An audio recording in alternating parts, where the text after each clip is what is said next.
할렐루야. 주님의 이름으로 평안을 전합니다. 오늘 하나님께서 우리에게 주시는 말씀은 누가복음 17장 20절에서 37절까지 말씀입니다. 바리새인들이 하나님의 나라가 어느 때에 임하나이까 묻거늘 예수께서 대답하여 이르시되 하나님의 나라는 볼 수 있게 임하는 것이 아니요 또 여기 있다 저기 있다고도 못하리니 하나님의 나라는 너희 안에 있느니라. 또 제자들에게 이르시되 때가 이르리니 너희가 인자의 날 하루를 보고자 하되 보지 못하리라. 사람이 너희에게 말하되 보라 저기 있다 보라 여기 있다 하리라. 그러나 너희는 가지도 말고 따르지도 말라. 번개가 하늘 아래 이쪽에서 번쩍이어 하늘 아래 저쪽까지 비침같이 인자도 자기 날에 그러하리라. 그러나 그가 먼저 많은 고난을 받으며 이 세대에게 버림바 되어야 할지니라. 노아의 때가 된 것 같이 인자의 때도 그러하리라. 노아가 방주에 들어가던 날까지 사람들이 먹고 마시고 장가들고 시집가더니 홍수가 나서 그들을 다 멸망시켰으며 또 롯의 때와 같으리니 사람들이 먹고 마시며 사고 팔고 심고 집을 짓더니 롯이 소돔에서 나가던 날에 하늘로부터 불과 유황이 비오듯 하여 그들을 멸망시켰느니라. 인자가 나타나는 날에도 이러하리라.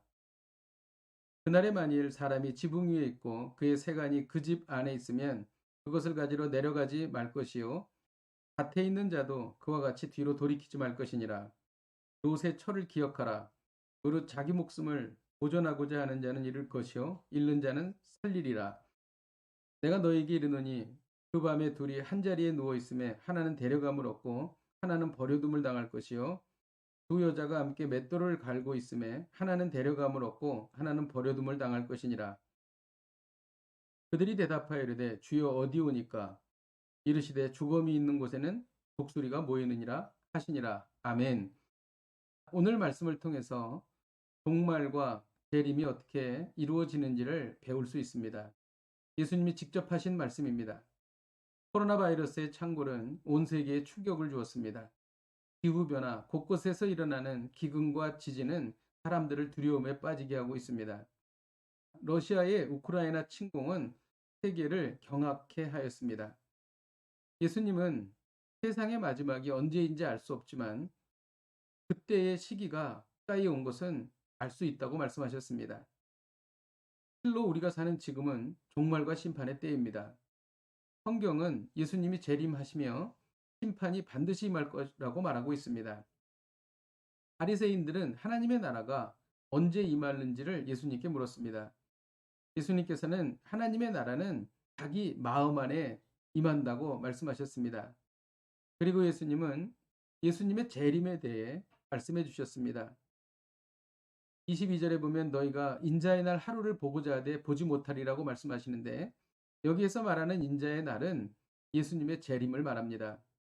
예수님은 재림을 어떻게 준비해야 하는지를 말씀해 주신 것입니다. 첫째로 거짓 선지자들의 미혹에 빠지지 말아야 합니다. 23절에 보면 보라 저기 있다 보라 여기 있다 하리라. 그러나 너희는 가지도 말고 따르지도 말라고 말씀하시기 때문입니다. 요즘에는 666, 베리칩, 짐승의 표를 말하면서 성경을 자의적으로 해석하여 많은 사람들을 미혹에 빠뜨리는 자들이 있습니다. 다른 신학, 정통교단에서 가르치는 성경 해석을 붙잡아야 할 것입니다. 그리고 종말과 심판의 때에는 죄와 쾌락에 빠지지 말아야 합니다. 27절에 보면 노아가 방주에 들어가던 날까지 사람들이 먹고 마시고 장가들며 시집갔다고 말하고 있습니다. 또 롯의 때에도 사람들이 먹고 마시고 사고 팔고 심고 집을 지었다고 말하고 있습니다. 죄와 쾌락에 빠지지 말고 예수님의 보혈로 덮어 거룩과 순결을 추구해야 한다는 것입니다. 만일 계속 죄와 쾌락에 빠져 있으면 불과 유황이 비오듯 하는 종말과 심판을 맞게 될 것이라고 말하고 있는 것입니다. 그리고 세 번째로 세상적인 재물과 욕심에 빠지지 말아야 합니다. 31절에 보면 만일 사람이 지붕 위에 있고 그의 세간이 그 집안에 있어도 그것을 가지러 내려가지 말라고 말씀하고 있습니다.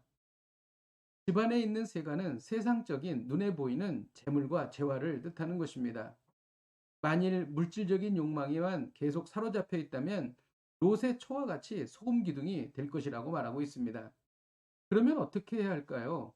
33절에 자기 목숨을 보존하고자 하는 자는 잃을 것이요 잃는 자는 살리라 라고 말씀하십니다. 이 땅의 것에 소망을 두지 말고 하나님의 나라, 즉 하늘에 소망을 두라는 것입니다. 이 땅의 것이 아닌 하늘에 소망을 두면 종말과 심판의 때에 구원받는다는 것입니다.